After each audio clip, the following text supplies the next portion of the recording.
A force F is applied to the block so that it does not slip down. Draw the FBD for the two forces of F. First is F minimum, block is at rest and below F minimum slips down. F max, below block is at rest and above which slides up. So let's calculate both the parts. So this is a block of mass M. F force is acting like this, okay, and this is the angle theta with the vertical. So this is mg, correct? This is the normal, and that is f of sine theta, and this is f cos theta. So this is basically, so the block has the tendency to go down, okay, block has a tendency to go down. For that, friction will appear here, okay. So in this particular condition we can say that f plus f cos theta is equal to mg, okay. And we can also say that the friction is mu times normal. Mu, I am considering the coefficient of it means friction. Mu multiplied by normal. Normal is what? Normal is equal to f sine theta, okay.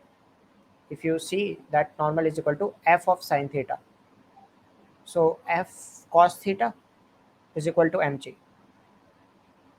So f cos theta plus mu sin theta is equal to mg. So f minimum will be mg by cos theta plus mu sin theta, okay. That is f minimum.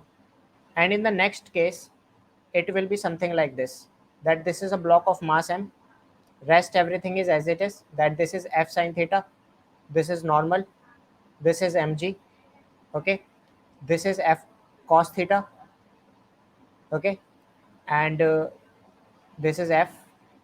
We have make the components of this, and mg is acting downward and friction is also acting downward, okay. This happens when this f cos theta exceeds mg, okay. So block has a tendency to go up. In that case, friction act downward. So we can write f plus mg is equal to f cos theta. So what is f? Mu into normal. Normal is f sin theta again, plus mg is equal to f cos theta. So we can write mg is equal to f cos theta minus mu sin theta. So f maximum will be mg by cos theta minus mu sin theta. So that is the answer for the parts we have solved. This is the part for f minimum and this is for f maximum. Hope this answered your question. Thank you very much.